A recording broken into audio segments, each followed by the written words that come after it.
What's up, guys? Welcome back to the Weekly Scraps. UFC 324 is in the books, and I gotta say, I had a great time watching the fights live. It was a great event. They did a whole thing with the backdrop when the main card started. They dropped the curtains. They did all these bright lights. Bruce Buffer's in the octagon when the big reveal happened. So it was pretty sick. Like they put on, um, I guess a little bit of a show, which was kind of cool. I don't know if they did that every year or was this just a new thing because of the new deal and the new year?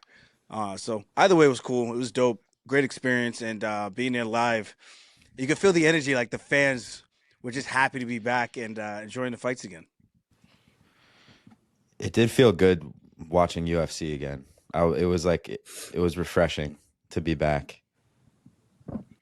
I'll say. What'd you guys think of the card overall? I thought it was a great card, to be honest. Some good fights.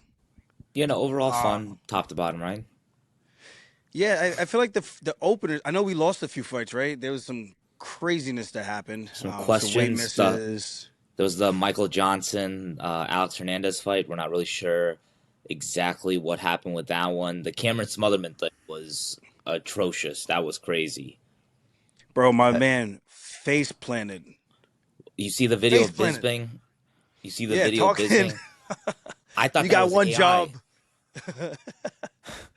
I thought the Yeah, Yo, odds because of the that that were timing. impossible. has Yeah, that the ever timing of happened that was before? just insane. I don't I think mean, so. never like that. No, I've never seen that. no. I mean, Not with a even new deal, the new year. I ain't never seen no Yeah. shit like that before. yeah, what are the Nah, that odds of was that first crazy. event, first event on Paramount, first event of the year?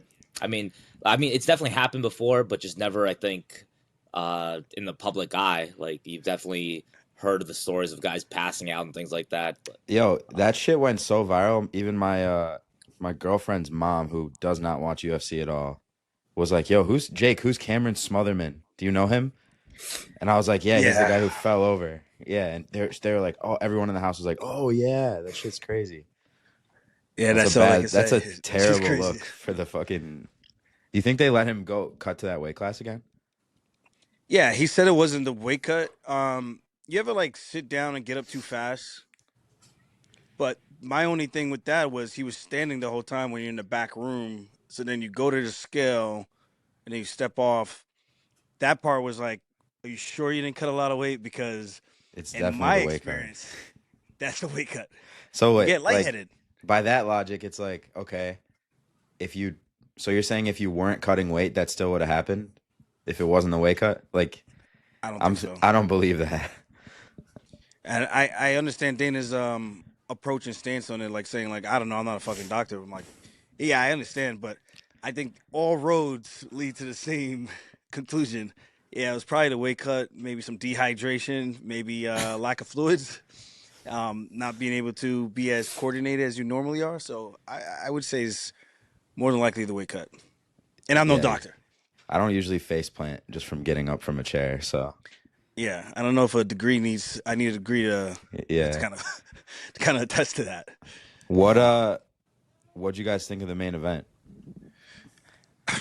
Man, main event was great. I thought honestly I thought it would have been over a lot sooner. But Patty, yo, Heart of Titanium, like you can't ever say anything bad about this guy. He came to fight the whole time. Wore his heart on his sleeve. Had some moments, which I really didn't think he would have a lot of unless it was like grappling related, but he had some moments in the striking. Gaethje just every strike was it felt like he was trying to take his head off. I was like, yo, bro, go back to the Gaethje that was like patient and more precise. But all in all, man, just a great fight from both guys. I thought they put on a classic to start the year off on the right foot. yeah, Steve, one what hundred do you think? percent. No, 100%. I don't think anyone can say anything bad about that. I mean, it was just a really very fun, entertaining fight. Those guys definitely, again, like everyone's saying, Patty stock, I think goes up from that too a little bit just because of how entertaining that was, how much heart he showed. I mean, he said it, scouts just don't get knocked out. That was pretty close. That was, Bro. you know, he had his Like five or opportunities six to get out of times. there. 100%. Now, he had his opportunities to call it quits. He could have packed it up early, but now he stayed in there. You got to respect that. Um, I guess my only issue, again, I hate being this guy. My only issue with it, I think Ilya. I think Ilia sleeps either one of them. I think Armin's still that, it was a very fun fight. And I think Justin, just for everything he's done in his career, deserves the opportunity to fight for the lineal championship again. But there was nothing in that fight that I think showed anyone to be like, wow, he's got what it takes to beat an Ilia. Yeah, I agree with that. I don't know if it was because of the trash talk that had Gaethje a little heated or something. I just felt like he fought a little bit outside of himself, and if he does that against a guy like Topuria, I just can't see that fight going really well for I him. mean, no, you're Stylistically, right. like, I'm sorry. No, what does he do? I think he's gonna do the same thing he always does because, like, more than anything else, like I know the last couple, the Fizia fight, even one of the Dustin fight, he fought a lot more controlled, but like those are the outliers. Like that's most people are like, oh wow, he fought outside of himself this fight. I'm like, this is the most Justin Gaethje fight I've seen in a while. Like the other fights are the ones where he has to hold himself back. Where Aljo, you were at the fights, but Trevor Whitman in the corner is like begging him, like, dude, please, like 80% on your shots, like 60% on your shots, like hold it back a Yeah, little bit. And he's like begging him to pull it back a little bit. Next round he goes out there, that there was no 80% shot. Every shot was a kill shot. Like you can tell this guy's trying to reel him back in, but this is what Justin Gaethje is, and I think he loves that. That's who he is. And as a fan, I also love that. That's who he is. So I of can't complain. course. Yeah, That's why we tune in to watch Justin Gaethje every 100%. single time, because he's going to give maximum effort, and it's going to be a stand-up fight if he has anything to say about it. So, most fans, they gravitate towards that. For me, I like to see a little bit of a mix of everything. I love the use of the front headlock, how he was stuffing the 100%. shot, punching him in that position, and not looking at it like some people will say, "Oh, he's on the ground and he's in the front headlock and he's stalling." I'm like, dude, go punch him then. Go kick him, go knee the body. Like there's a bunch of legal shots you could do in that position and sit there and complain and say, "Oh, he's stalling." Like Gaethje showed that. Like front headlock, you can still work from that position. You can look for chokes. He ain't looking for chokes. He's Yeah. looking to inflict damage the whole time. But all in all, I thought great fight. That one knockdown where he dropped Patty and Patty popped right back up like a springboard. I was like, yo, that I would have been surprised if he passed out, like fainted, because he got up so quickly. Got dropped, popped right back up, like as soon as his butt hit the ground, like it was a football drill. But yeah, dude, granite chin. I'm sitting there with Terrence McKinney, and he's just talking shit the whole time, bro, nonstop. Lit. We're both lit, but I'm like, yo, bro, come on, man, come on. He had some funny things to say though. It was entertaining TV to sit beside him. Talking shit about who? Everybody, bro. Everybody. He wants to challenge everybody. I can knock this guy out, this, that. I want to wrestle this dude. I'm like, yo, bro. Like you are funny, man. You are on him right now, but you are funny as hell. But Aljo, in your opinion, how would you grade like that main event, like between both guys? Like, what would they what would you give Justin Gaethje like a score, or like Patty Pimblett a score at, for their performances? Like a technical standpoint. I guess yeah, from a technical standpoint, like an A minus, like for what would you give that? I think you're That fairly changes harsh critic in some ways, so that's why that's the only thing, because when people ask like, what do you think of the main event? I think you have to give the guys their flowers. It was a great fight. It was a very entertaining fight. But again, like if we want to break it down, who's the best guy in the world? Neither of those guys, unfortunately, in my opinion, showed me anything where I'm like, oh man, that guy beats an Ilia and Armin. Yeah, to me, those still just unquestionably are the top two guys. I would say if I had to grade it, I would say Patty gets like, in terms of overall skill, we're not talking about heart or anything like that, just the technical aspect of it. From a mixed martial arts standpoint, I'm probably looking at Patty the Batty, probably like a 4 or 5. And Gaethje, I'm probably giving him a 6. Again, just for the technical aspect, there were some moments, like I say, he did some really cool shit, and he fought really, really well, really, really smart. But overall, the whole package together, from a technical standpoint, if you want a fist fight at a bar, like that's the fight you want to watch. Like this is knock 'em, sock 'em robots. These guys are getting after it, and Gaethje did a lot more of the knocking than getting socked. But with that said, I think from a technical standpoint, his approach needs to be a little bit cleaner if he wants to beat a guy like Ilia, because Ilia is coming in. He's going to be super clear, super sharp. He's going to take some damage because that's who Gaethje is. He inflicts carnage, but he's going to be a lot sharper on the defense, and he's going to be a lot cleaner on the offense. And that type of performance is not going to, in my opinion, that doesn't beat a fight like that. I think a guy like Topuria who's going to be ready for all opposition in every single aspect of the sport, especially stand-up, I think he's going to be too hard to get hit cleanly. And I think on top of that, I think he just finds the targets relatively well. So from a grading standpoint, I think there's some work to do. But from an entertainment standpoint, that was a 10. That was a 10 out of 10. So I have no issues with that type of fight. Sometimes you have to fight like that. But if we're looking solely at just them trying to get to the main objective, which is the belt, and the guy who's holding the belt, you're going to have to come correct and well prepared. And Gaethje's going to have to be able to take something off those punches so those strikes are a little bit cleaner, a little bit sharper. And this way he has a fighting chance or a puncher's chance of getting that job done. And you mentioned it a little bit earlier too, but like, that front headlock position that Justin Gaethje was in. What do you think about that? Because I loved even what you were just saying. I love that offensively he's able to find his shots. He didn't take too much risk. But what do you think Paddy could have been doing differently from that position to at least generate some sort of offense, some sort of grappling?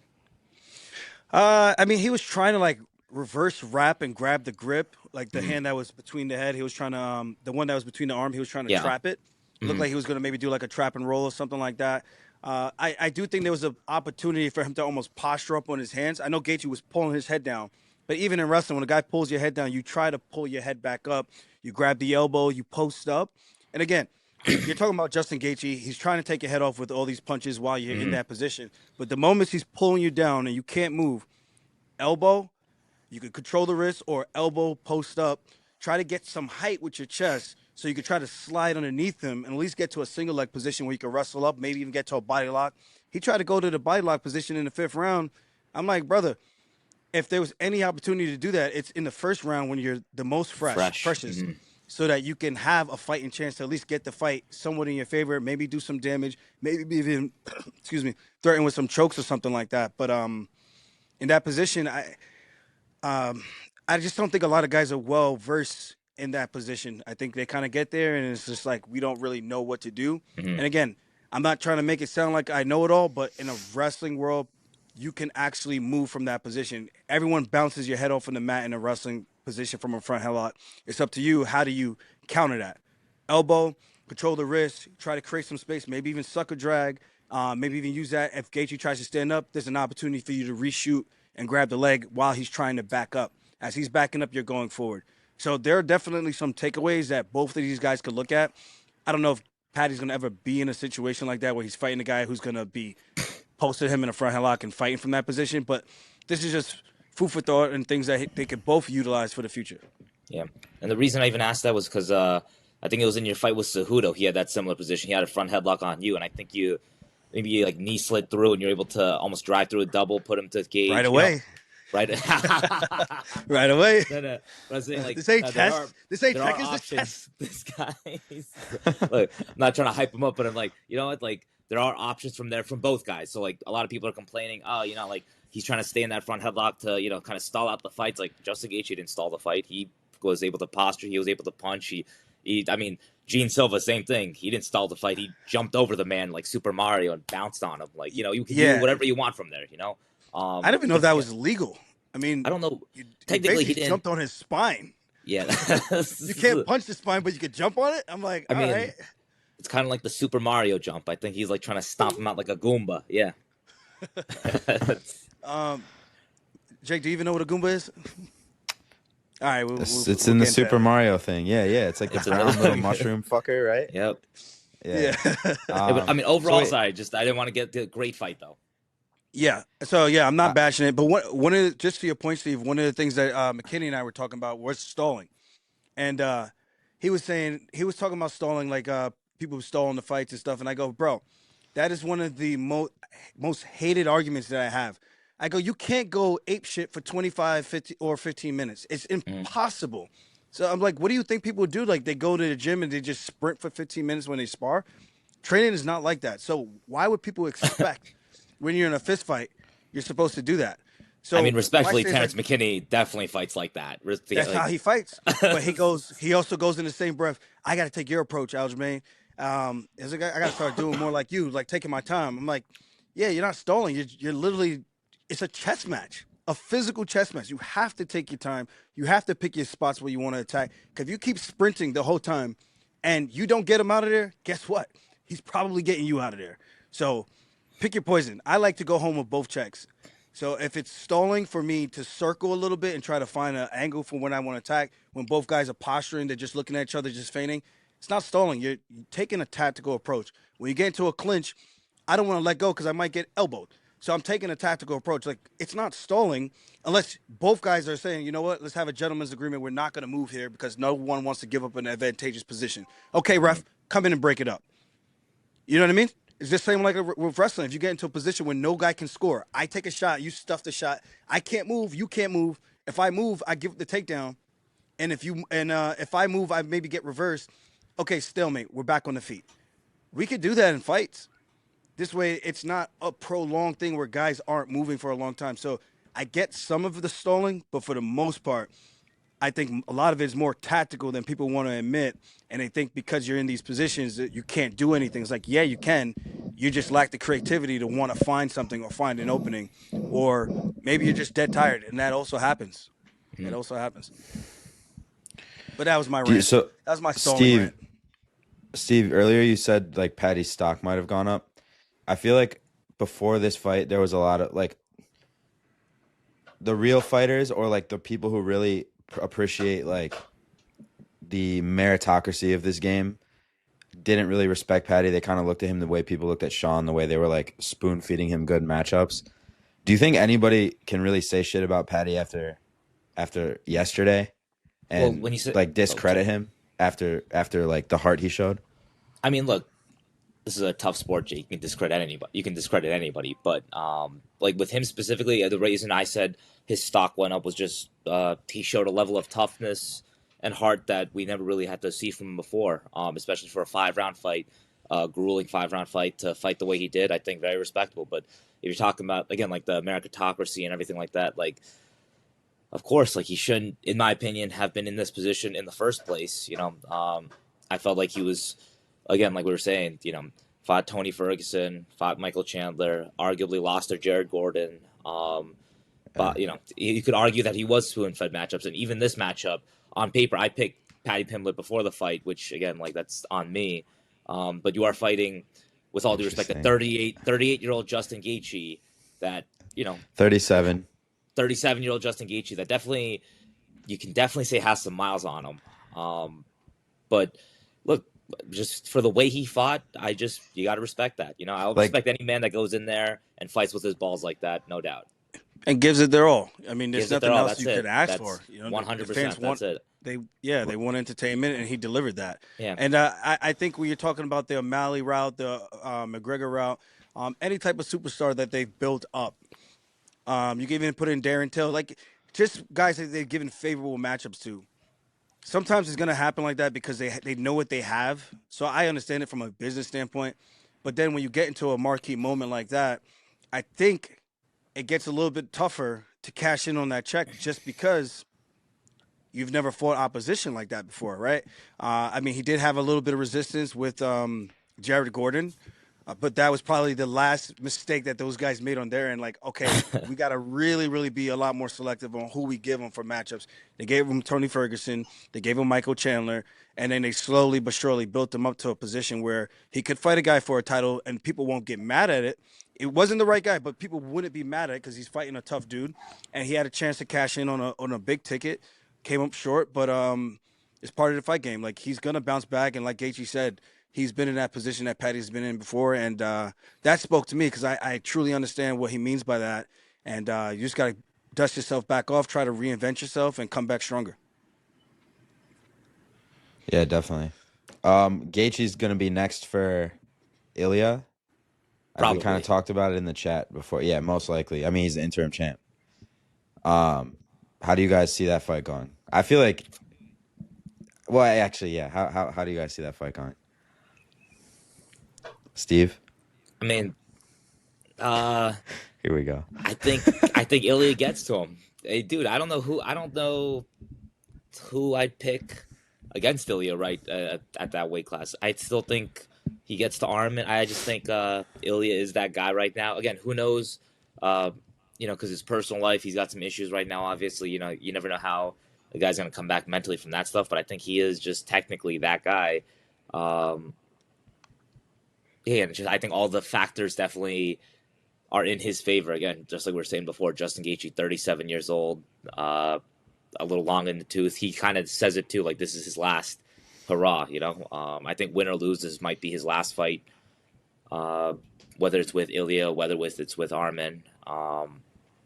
But who do I think wins? And Ilya all day. Yeah, I'm just based off of that performance. I would have to side with Ilya picking. I would imagine he's probably going to come out as the favorite.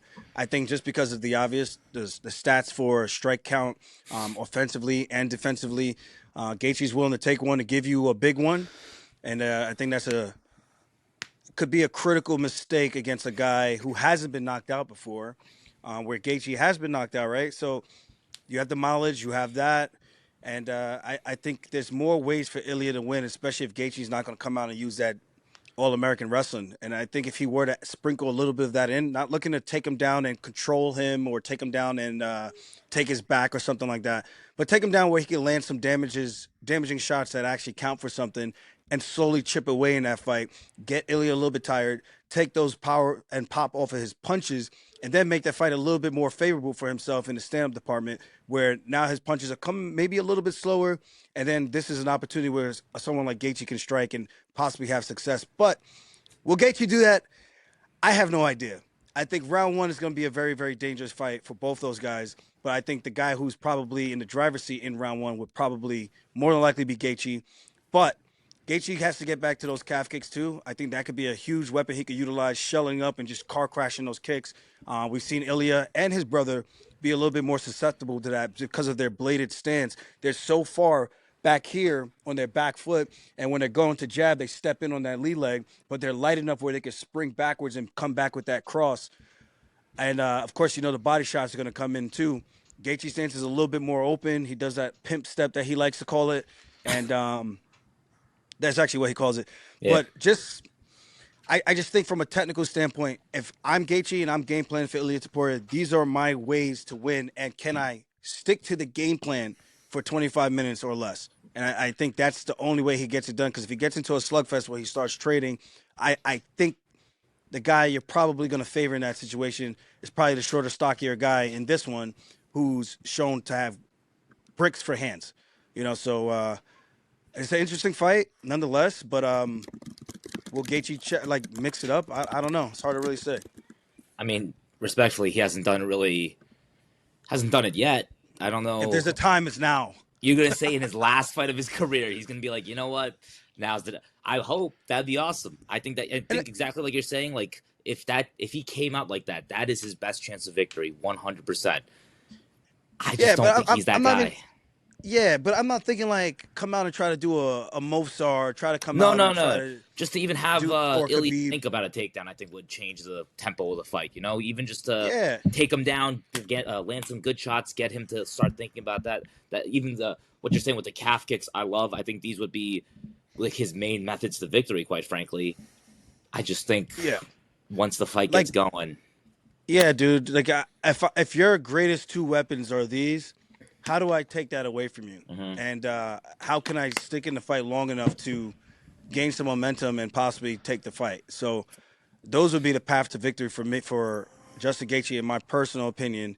And even when Ilya sprawls, he commits so hard to that sprawl where he's almost dropping his entire body, leaves the opportunity for you to start faking and coming up and splitting that guard. And with those uppercuts and things like that. And Gaethje's so good in the clinch where he's dirty boxing. You got to get to those positions where you can score big and then get out of there as a bigger and taller guy, and with the reach advantage. So they got to. I'm sure Trevor Whitman's got it covered, but again, Gaethje's gonna have to stick to the game plan to bring that dream come true, to become a unified champion for once. And obviously came up short with Khabib. But again, doesn't need to take him down and control him like a Khabib or anything like that. Just enough to take him down, or where he can create some type of chaos in the clinch, spam some big punches, maybe rip the body on the exit, and maybe exit with a big Delemy style leg kick, right? So um, I'm excited for that fight. I think I still know who's gonna win. At least I would bet on the sure pick, but there's opportunities for ways for Gaethje to win with MMA. These small gloves, there's so much opportunity, so many windows that people can create. And a guy like Gaethje, I think he could do that. Yeah, definitely. I think we spent enough time on this. Why don't we move on to O'Malley versus Song Yadong? What do you guys make of this performance, this win from O'Malley? Great fight. Very tactical. I knew O'Malley, like we were talking about, was going to be the key to victory. Would be the footwork, utilizing those feints, trying to keep Song off balance and guessing. He started using those front kicks relatively late, which I think started to push Song back a bit. The first round, though, man, in my head, I'm watching this. I felt like both guys landed like 8 to 10 strikes apiece that were clean. That I could say that was a clean strike. Mhm. I think O'Malley landed the cleaner strikes to the head. Song landed some better ones to the legs, and then he gets the takedown. So for me, I'm thinking the takedown because the round is so close, because Song is the aggressor. That should now come into effect to score. If O'Malley was outpointing him by 5, 10 strikes on the feet, even with the takedown, I don't give the round to Song. But because of that takedown and that exact moment and the strike count of what I had, what I was watching, I was like, yeah, he landed like a couple jabs, but nothing of like dire Actual significance. significance. Yeah. So Hmm. I just assumed what was it, about a minute of control time on the ground, landed a couple strikes, nothing significant on the ground either. But I thought that would have been the tiebreaker in such a close round. But I guess I don't know shit, which confuses me because now for fights, I don't know what I'm scoring. If you're gonna say your takedown means absolutely nothing, then say that. Because at this point, what are we even doing? What is the point of me wasting and exerting effort and energy and technique to take this guy down and then it doesn't get scored because this guy landed more strikes on the feet, or I think he landed more significant strikes on the feet. And then again, not significant by any means, in my opinion, but because he lands a little bit more on the feet up to the head and he lands to the bottom, you go, I appreciate this more, so I'm going to score it in favor of this. That's the only thing I was kind of confused by because I thought Song was clear round two, O'Malley was clear round three. The toss up for me was round one, but I was leaning towards Song and taking round one, so I thought it was going to be an upset. But I bet on O'Malley when I think we all did. I Not didn't think it actually was going to bet. be that close. No, yeah, I've not actually bet, but I didn't think it was going to be that close. I thought Song wouldn't be able to get to him, but he did a great job with the pressure and everything. And I thought fun fight, fun chess match. 100%. Not agree with you too. And just like you were saying, I thought it just came down to that first round. Second round, definitely Song Yadong. Third round, definitely O'Malley. First round, super competitive. You can't call it a robbery either way. But just like you were saying too, I thought the strike count was basically pretty close. And I thought the last moment really came with Song Yadong getting the takedown. Look, my only issue with it, and it sucks that you even have to think about it this way. If I'm Song Yadong or I'm in Song Yadong's corner, I know, dude, if this goes to decision, it cannot be close. Like we have to, So my only issue with it, and again, it's not his fault. It's not anybody's fault in this sense, but like, that third round, you have to go out there with that urgency of knowing, like, okay, like that first round was, I know I got the second round, but if it's a little close, it's gonna tie goes to the other guy. Tie goes to the favorite. Like they're gonna do Yeah, that, and you just have to assume that. Unfortunately, so Song so needed that third round. He one hundred needed, yeah, percent, he one hundred needed that percent. third So round. respect to O'Malley, he brought it that third round. That third round, I thought that was the most pinpoint he was in that entire fight. I thought Song Yadong, good. I think he went a little too crazy with the pressure. He was doing good with the pressure in the second round, but I thought he was mixing it up way better. He stopped with the kicks almost altogether in the third round. I don't know what happened for him in that third round to kind of make those mental lapses, but overall great fight. I still think he probably, in my opinion, I thought he edged it out, but you can't be, you can't be super upset with the decision either. No, I wasn't mad at it, but I was just Hmm. more like from a judging standpoint, a fighter standpoint, trying to figure out how to prepare for fights and what we're doing in training. Like, is this enough? And is this the way that we should be looking at it? Because if it's going to keep going this way, then we all, as competitors, need to change our approach and our mindset and what we're trying to do, especially as grapplers. Because if I take you down and I don't start going ape shit, landing big Donkey Kong punches, it don't count for shit. So I like to think when you're on the ground and I punch you, there's a lot more significance there than you hitting a jab and while you're moving away and barely, slightly touching my face. You're on the ground, gravity's coming down. Like that's a lot more impactful because I know and I've been in there, so I understand that versus the stand-up part where it's super, super close. I'm like, dude, again, I'm not mad at the decision. I just thought from what I would understand from the fighting and how they changed the rules, I thought that was enough for him to win that round, and I thought he would have taken it. But if I was a betting man, I would be happy because I would have cashed out. But yes, all the way good fight. Either way, good fight. And O'Malley's back in the win column, and good for him. I'm excited to see what they do with him next. I know he was I'm calling for terrified. Peter Yan. I'm terrified what they have for him. Next, Yeah, honestly. word. I don't know what the fuck they're about to do. Him and Umar would be a fun, Phenomenal very interesting matchup. That should have been the matchup. Honestly, look, I thought Or both their Sandhagen. fights. Sandhagen's kind of the preferred matchup personally, just because of entertainment wise, but also, yeah, I mean, it's like Umar versus O'Malley. It's like Conor versus Khabib light. So it's like, all right, I'll still watch that. I'm still down for that. Light. Yeah. Timu. Yep. Yeah, I what's feel cool? like- It was cool to see the pop he got when he came out. It was, yeah, there were a lot of like O'Malley fans in there, a lot of O'Malley T-shirts. So that I thought that was pretty cool. When he came out and everything. I think your camera's tweaking on you. Damn, Big Dude. Fine's gone. Remind me not to use this fucking phone thing. Yeah. Yeah, I won't do that again. I feel like Umar would smoke O'Malley, to be honest. I don't know, It'd bro. be another That it'd be Figgy another fight- Merab. I mean, but we said Umar was supposed to smoke Davis and Figueiredo, and he did good. He Yeah. won, but that was not Yeah, a but minus O'Malley 1600 can't defend the takedown performance. the way Figueiredo can. Like, I'll tell you, he defended Yo, the he's takedown not bad. decently. Yeah, No, he, but- he defended takedowns decently against Song Yadong. I think Umar. Look, you're definitely right. yeah, Jake. but that's Umar, Song Yadong. Look what Merab. I feel like Merab and Umar. Maybe I'm crazy for saying this. I feel like they're a pretty similar skill set. Like they're similar in their effectiveness in wrestling, right? Like maybe I think in Merab's their a own little ways. bit I more. got you. Yeah, they're both like super high level. Yeah, Like Slightly O'Malley- different. Marab Yeah, is more takedowns. Umar is more like if he takes you down, he's good at controlling you down there. yeah, I'd agree with that.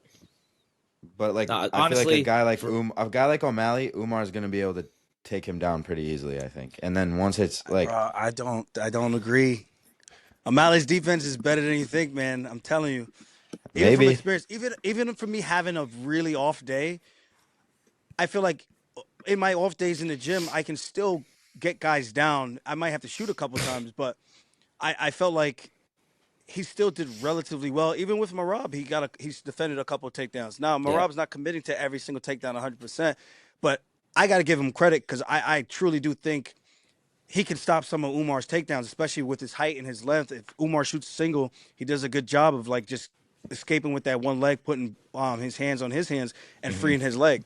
So I think I don't know. I don't agree, Jake. I think O'Malley does a lot better than what you might think. In paper, it's supposed to be, well, Umar should smash this guy and take him down, and there should be nothing he could do. But I just don't see it. I really don't. okay, Yeah. okay, I think O'Malley's easier to take down than like Merab or Figueiredo because he's way longer. Same thing, like Yes. like Umar was able. Sandhagen, I think, is a better wrestler than O'Malley, and Umar was able to pretty much have his way with him. I don't No. say have his way with them. I mean, look, Yeah, if no, O'Malley He no, could that take him fight- down a lot and control him. No, he was Sandhagen able could to, defend takedowns and get up, but like O'Malley's not no, that no. good. Not agree with when that. it- And I in the said grappling. Umar controlled the fight overall. And look, I was how about this? I would agree with you. I think O'Malley, pure grappling wise, may not be the best, but I think his footwork. I think in an MMA fight, I think in that context, he knows how to make it work. His footwork, I think, is the main line of defense. Like even when he made Song Yadong miss his takedowns, it wasn't like he was in on the hips and he's digging under. Like he was just already a little too far out, a little too, angled off. It just makes it difficult for you to get a clean shot in on the guy. But in terms of entertainment, again, say even rankings wise, I wouldn't mind a Sandhagen O'Malley matchup at all. I don't know who you put Umar in there with personally. Like again, like I guess you could put him in with like an Amon's a hobby, or for me, I think at That's probably 135, that's probably the fight. That's probably the fight. I Umar don't or know people would. Zahabi. Sandhagen I O'Malley think would be that's fucking sick. Well, I think that's a because that great. I would be think the that's the marquee fight. fight. Sandhagen O'Malley, Eamon Zahabi versus Umar, and And then then his Or Marab face. versus Jan, and then from there you kind of have to figure Yeah. out based on who wins. Marab wins, he gets back his title. Then we have a whole bunch of different potential matchups we can make. I mean, also they I wouldn't think the do this, bandweight but division it's in a great spot. It's in a great yes, spot for the Now bandweight now division. it's back in like it's a back. good competitive spot. Yeah. Hopefully Marab beats Jan and it's not competitive anymore. But Wait, what about an Umar versus Peyton Talbot fight? Am I crazy for thinking that'd be an interesting fight? Not yet. I don't I mean, think they he's wouldn't. there yet. I'm saying they wouldn't make it. I'm just because I think Talbot is ranked in the top, 15 now. So it's like, I don't hate any of the matchups there. At I would give him 135, I just don't hate. Vinicius. I would give him Ooh, Vinicius over Talbot because Vinicius is a psychopath, interesting. That's a great fight too. and he's been putting guys away. And he's That is a big, great he's fight too. rangy, great cardio, fights with his hands down, Yep. entertainment throughout the like. That's a great fight that you can make. All right. But yeah, I think Umar did not do what we thought he was gonna do, and you know what got me so pissed? They counted that one takedown. They counted the takedown where he was in like a crackdown position and got right up. I'm like, dude, that's not a takedown. He didn't secure any points of control. I And mean, then the he got MMA taken down. Then he got takedowns. bodied like right after I said that. He Oh got body yeah. locked. I was like, damn. All right, that's a takedown. I mean, MMA That's takedowns are. I think DC and Dominic Cruz always say it. It's kind of completely like it's so it's arbitrary. stupid. Yeah. It's so stupid. But yeah, I mean, you guys Figgy want to did a talk lot better than we thought. So kudos to him. Even though he did miss weight, if he He did did make miss that weight. extra weight, he probably might have not have Yeah, it done. might have been worse. Yeah. Yeah, so we got to kind of Yeah. factor that in too for what it's worth. But overall, Figgy, he has that power, man. We did not disrespect that, but kudos to him because I did say I felt like this was like sacrificial lamb. So I, alhamdulillah, What this guy just. I am very sorry, Figgy. It wasn't meant no disrespect. That's I'm right. just calling what I thought it should have been because this guy has all the hype and you see this the cousin you kind of think like this is what's supposed to happen and fight game's crazy did not go that way That's at all. right. That's two tough fights back to back for Umar, like really back to back, and not in a title fight situation, right? The Sandhagen was tough, but not like these two. Yeah, like Very very different. Batista. Yeah. I feel like he Got hasn't robbed. like measured up to the aura that he came in with. Well, Like as he because fights tougher, like having it's not the having same that fight guy. against Marab is understandable. But then like I thought he was gonna be able to do way better against the last two guys. Yeah, I'm going to argue Bantamweight his division best is fight. tough, man. I'm going to argue his best fight was against Marab, in my opinion. Yeah, I agree. I thought he fought like pretty damn near lights out in that fight and I thought that was did the his best he best fight. could. Yes.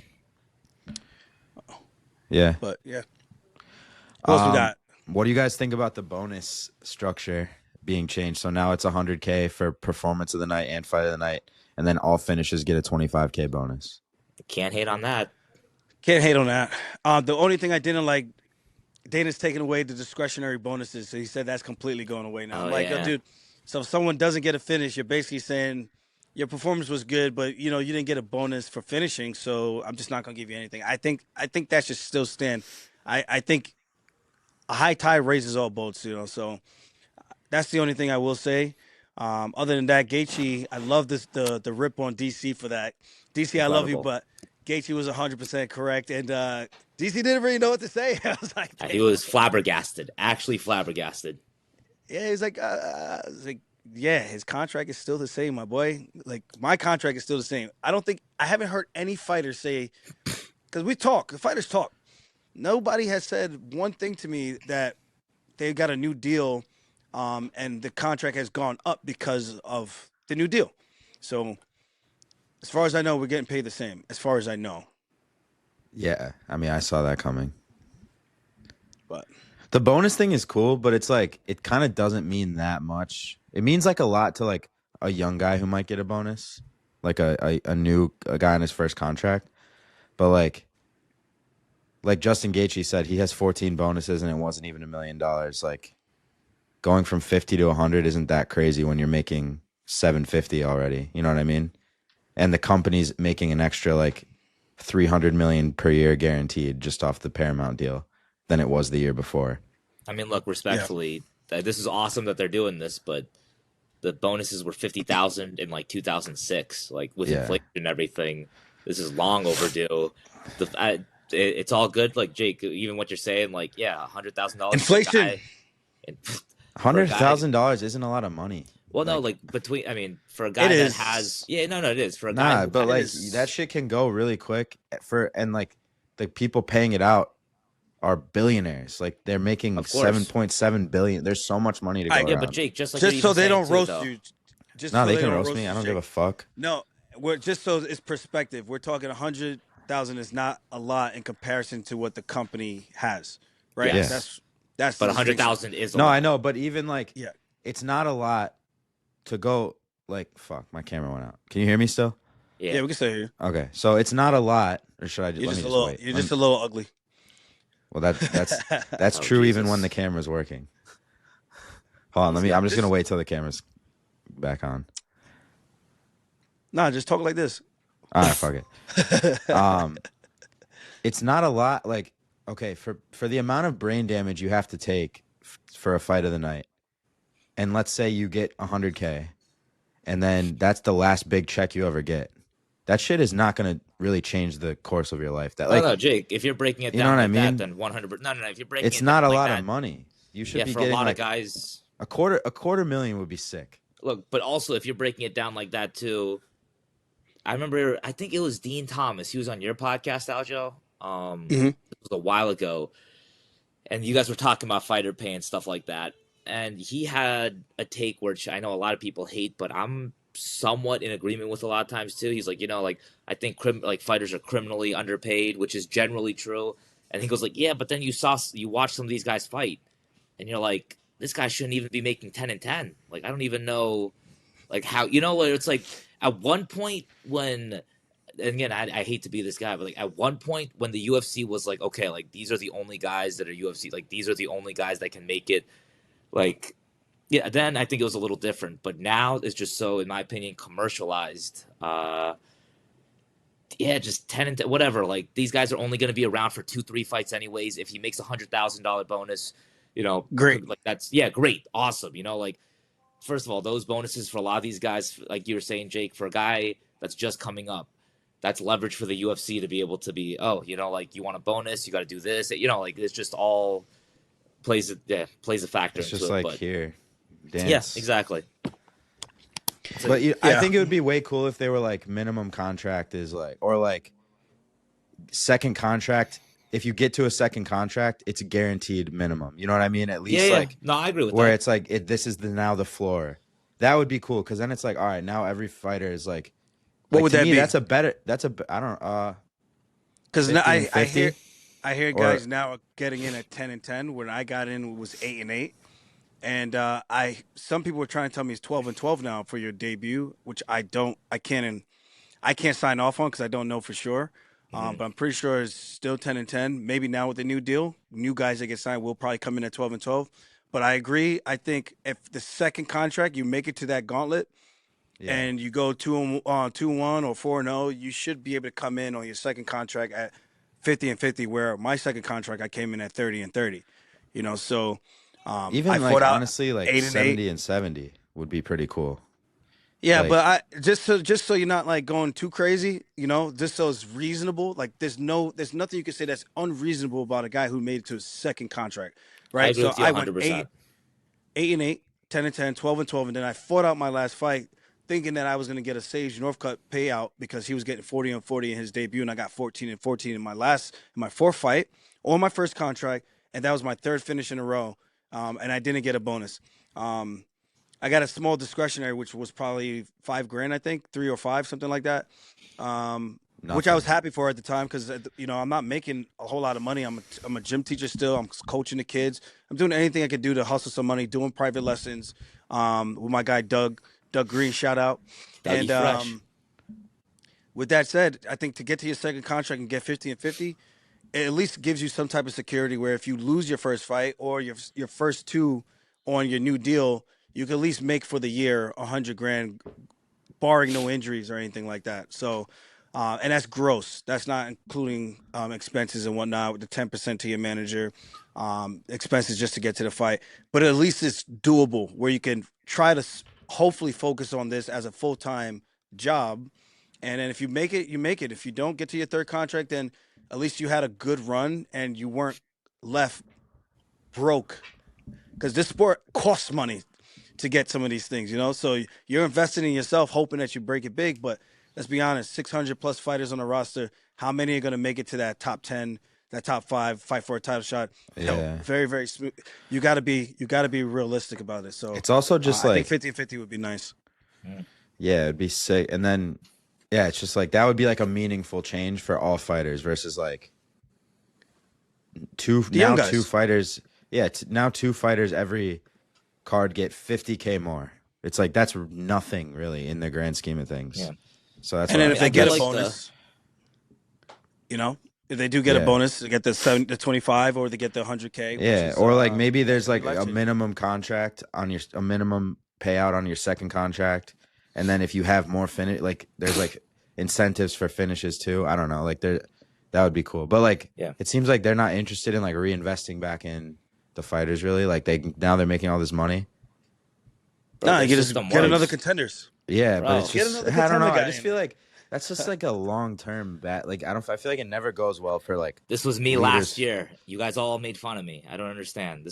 I mean, these are just facts. Like, unless you treat this like a real sport, like they should have scouts at these regional events. They should be treating this like a real sport instead of just a couple managers telling, Dana and Hunter Campbell, oh, by the way, I got this guy. He's got a couple finishes. Put him on the Contender Series. Like, if they treated this like a legitimate sport, this could be so cool. But they're making it kind of lame. But look, I'm still like we're saying, like this is the first event in the past 6 weeks.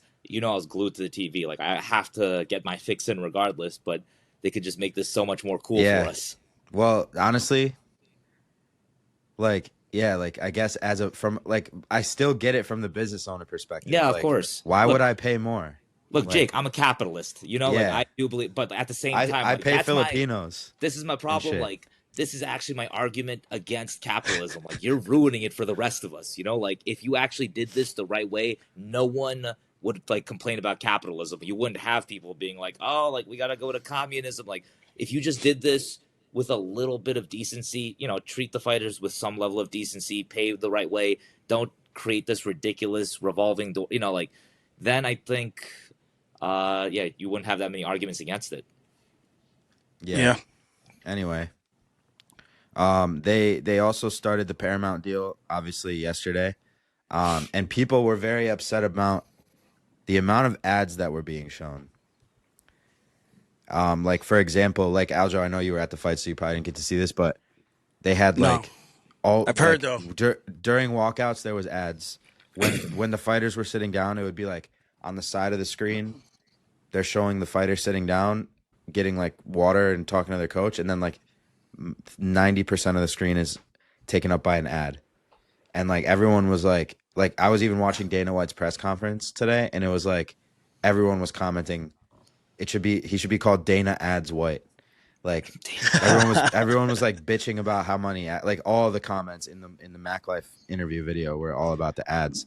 So I'm just like, I guess Steve, you were watching it. What do you like? Did that bother you? Wait, the hold only on. one that Before you go, Steve, just to play a little devil's advocate, if the ads were during the prelims, I'm not mad at it because that's always been the format that these guys have always been using. So just being a witness to that, I'm not pissed about that. But for the main card, for the pay-per-view that you pay for, there was never any ads. You get to see the walkout, you get to hear all the commentary, you get to hear the in between the corners. That stuff, if it was that, yeah, I would be pretty tight. Yeah, but there is no pay-per-view now. You're not No, paying of for course. it. And So we I'm get to saying watch if this it for was during the main $10. card, if it was during the main card, then I'd be like, yo, I don't know. There's kind of a trade-off there. Well, I think that is the trade-off. Like, you're not paying for the pay-per-view anymore, but you might have to sit through some advertisements. And also, they started the fights an hour earlier. The main card starts an hour earlier. maybe that's why you got an extra hour of ads now cut in the middle, Did like you like that? sprinkled in there. That was I mean, amazing. I love that. Come on, like Yeah, Yeah. I live for that. But that was amazing. I think really good for East Coast time, guys. But yeah, the ads thing. Look, the only ad that bothered me, I saw a Toyo tire commercial where Aljo's Huh. just fucking choking out a Bob. I didn't know what Hmm. I didn't know what was going on with that one. Oh But yeah, that was cool. I was pretty. I didn't expect that, honestly. I just saw Aljo on my TV. But now look, I get it. He I'm deserved it, by the way. fucking. Freaking I mean, Bob. look, dude. I don't watch the fights with commentary, so I don't even really like. I don't really watch the fights with any volume most of the time, anyways. So like, it doesn't really bother me. But I can see how that should be annoying as fuck for a lot of people. I don't see why anyone gives a fuck, bro. Like, who cares? I just, to me, it's Well, so. it's just like we were just we talking get about to before. Like, it's just the penny cost. pinching.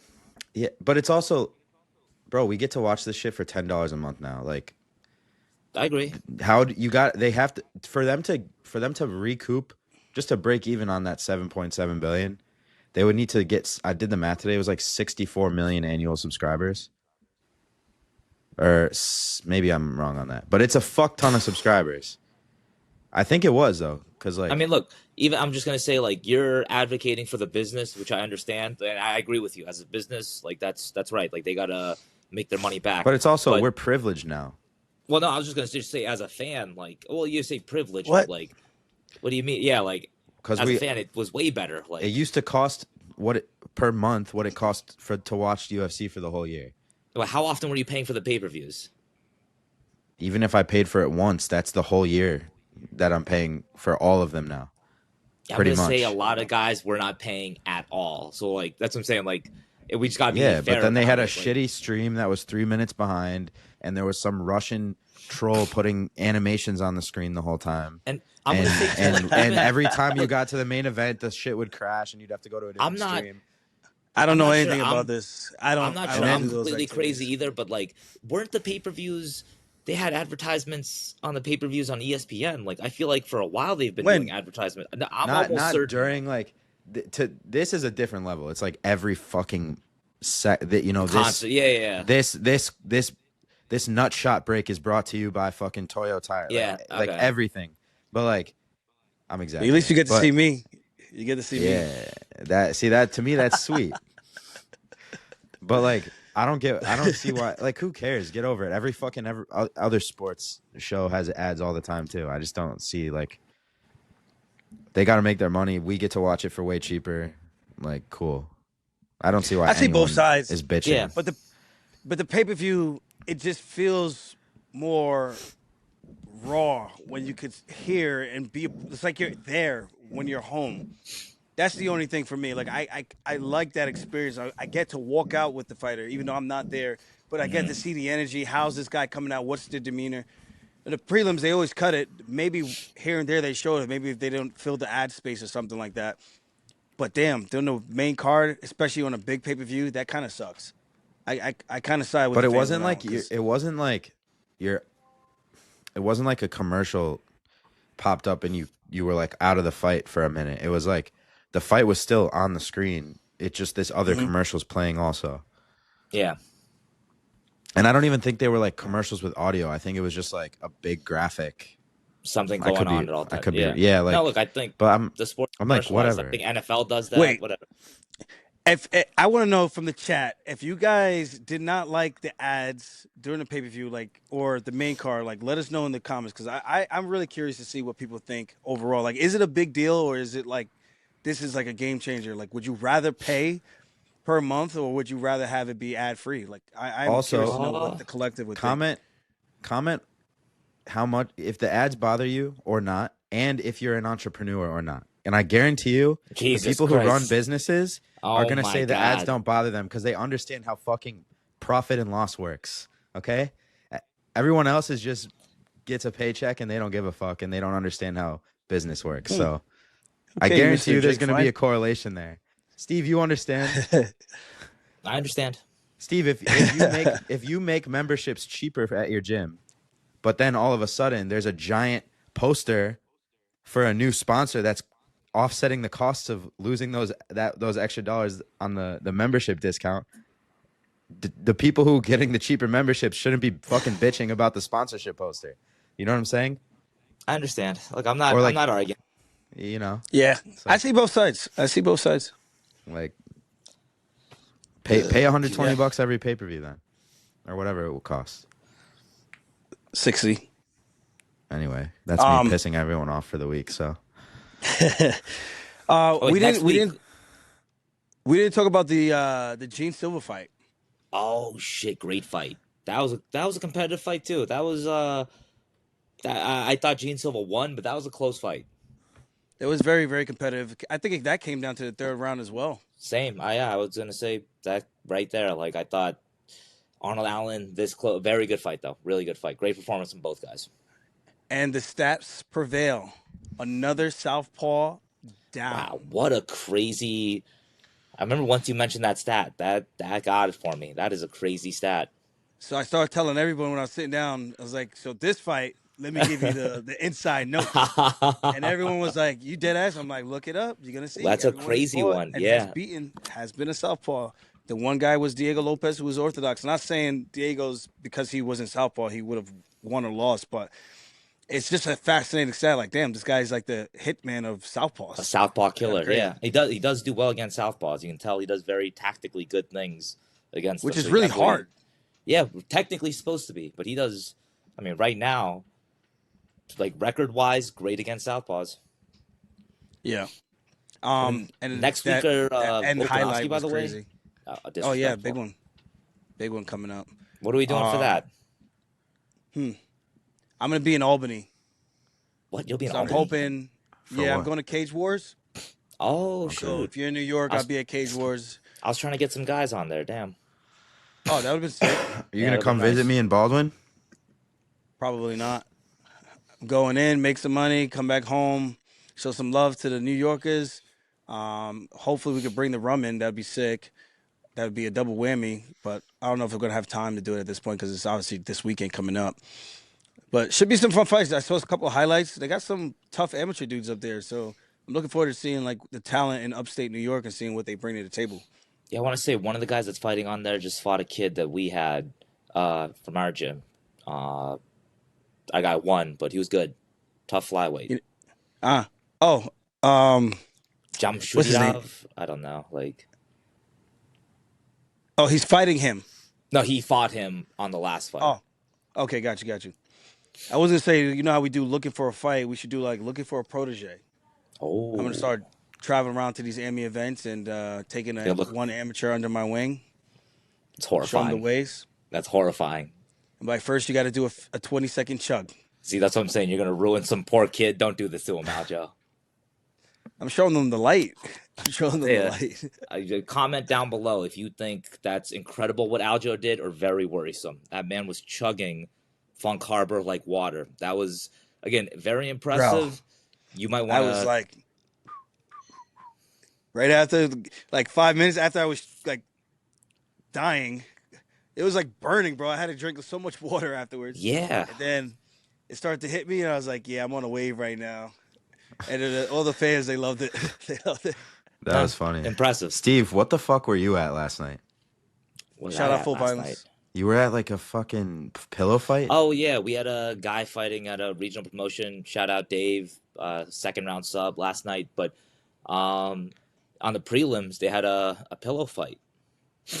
There's two Brooklyn dudes just pulling their shorts up, just fake it. I mean, it was incredible. I will tell you. Wait, the part I recorded though, they got a low blow in. The guy went, "Oh, I couldn't do it." It was incredible, actually. That's crazy. Pillow fighting championship. Look it up. That's crazy. Is that going to be like a new thing? I think it's gonna be like Power Slap. I'll tell you, I thought that was a little more entertaining than Power Slap, personally. Dana White should invest in that. The I mean, at pillow least you fighting. can protect yourself.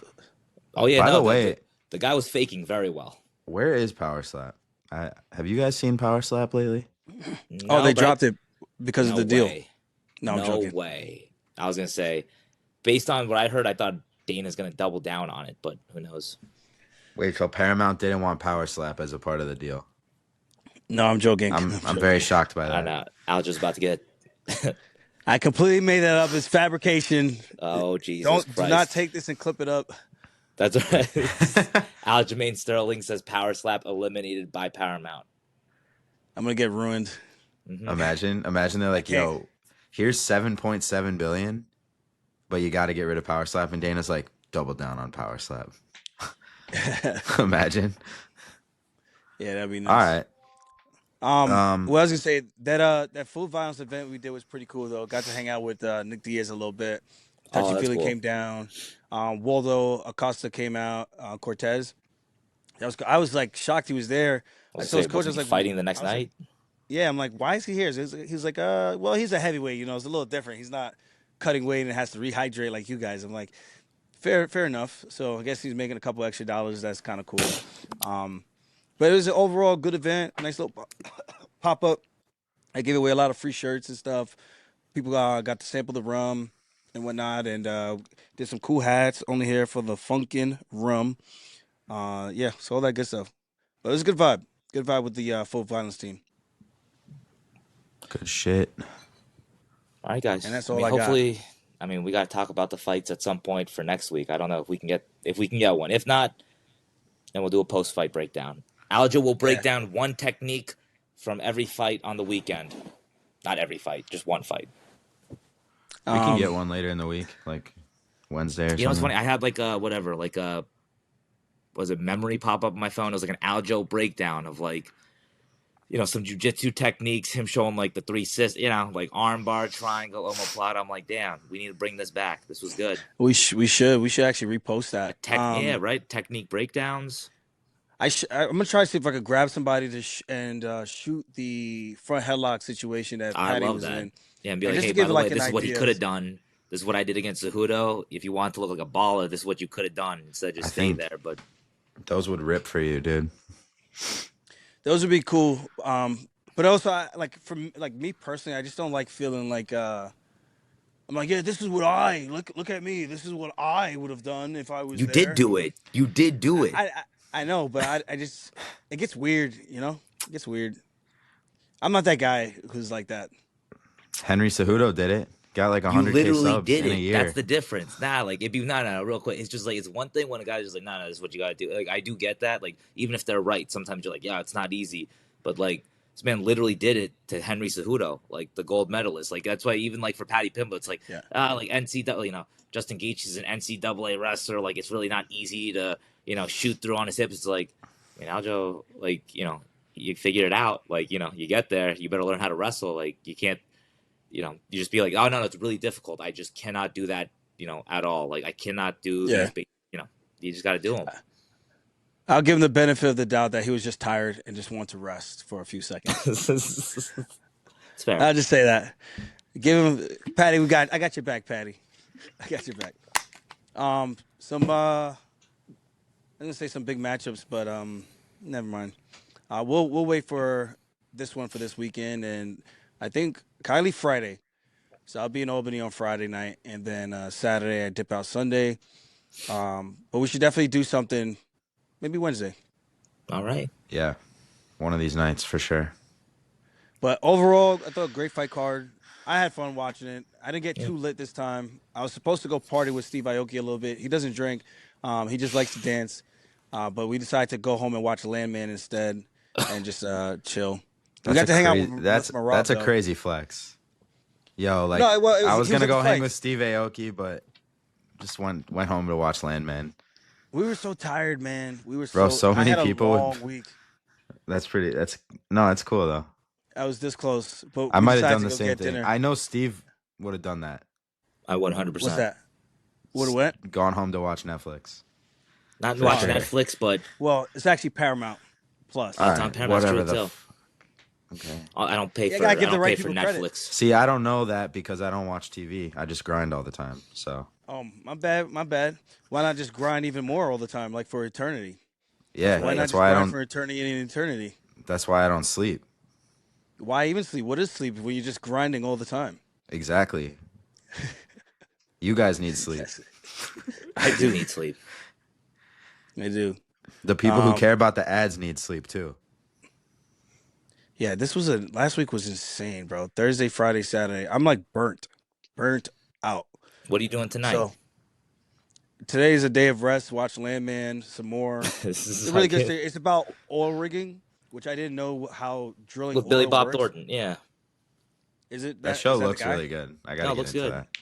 It's a cowboy Paramount. kind of thing. Not cowboy, but it's like down south Texas. So it's pretty cool because I didn't understand all the like details that went into this. I'm like, oh, this is actually a very dangerous and insane job. The guys on the patch, but it's cool. So I highly recommend. We're almost done with it. It's only 2 seasons, and just relaxing. We're done for the day, and get ready to hit the grind tomorrow. Yes, sir. And on that Okay. note,